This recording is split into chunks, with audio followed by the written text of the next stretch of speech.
বন্ধুরা, আজকে আমি ঘুগনির একটা চটজলদি ভালো রেসিপি আমি আপনাদের সঙ্গে শেয়ার করছি। দেখুন আমি কিভাবে ঘুগনিটা রান্না করছি। খুব সহজে তাড়াতাড়ি হয়। আমি মটরটা আগে থেকে সেদ্ধ করে রেখেছি। আমি মটর আলুকে আগে থেকে সেদ্ধ করে রেখেছি।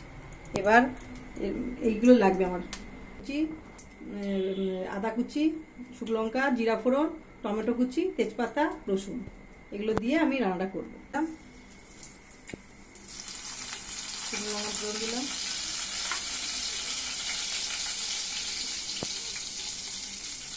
গরম মশলা দিলাম, এলাচটা কাটিয়ে দিলাম, আর আদা রসুন এটা ভেজে নিচ্ছি।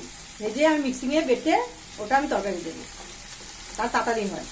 আর যদি কাঁচা পেঁয়াজ এখন মারতে গেলে তেলে অনেক টাইম যায়, চট জলদি বলেছি এই জন্য তাড়াতাড়ি ভাজা হয়ে যাবে। এবার আমি পেঁয়াজ বাটাটা দিয়ে দিলাম। মিক্সিংয়ে যে প্রথমে ভেজে নিয়েছিলাম পেঁয়াজগুলোকে, সে কাঁচা পেঁয়াজ আদা রসুন বাটা পেস্টটা দিয়ে দিলাম। হলুদ দিলাম 1 চামচ, দিলাম লঙ্কার গুঁড়ো 1 চামচ,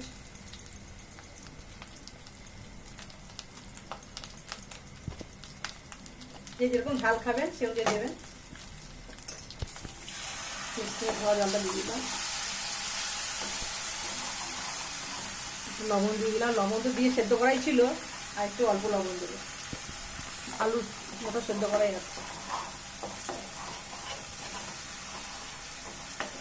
এই যে পেস্ট করার জন্য গ্রেভিটা কেমন সুন্দর হয়েছে, এখন গন্ধও ছাড়ছে সুন্দর, তেলটা ছেড়ে আসছে।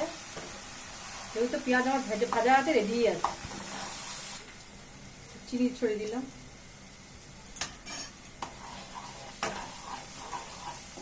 মশলাটা দেখেছেন তেল ছাড়ছে কিরকম হয়ে এসেছে।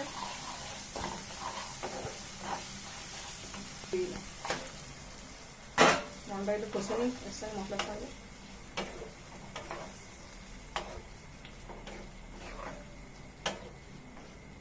জল ঢাললাম।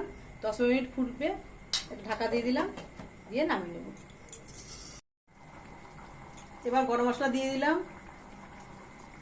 এবার দেখুন ঘুগনিটা কমপ্লিট হয়ে এসেছে। 10 মিনিট রেখে দেবো একটু। এবার আপনারা বলবেন কেমন হয়েছে আমার রান্নাটা।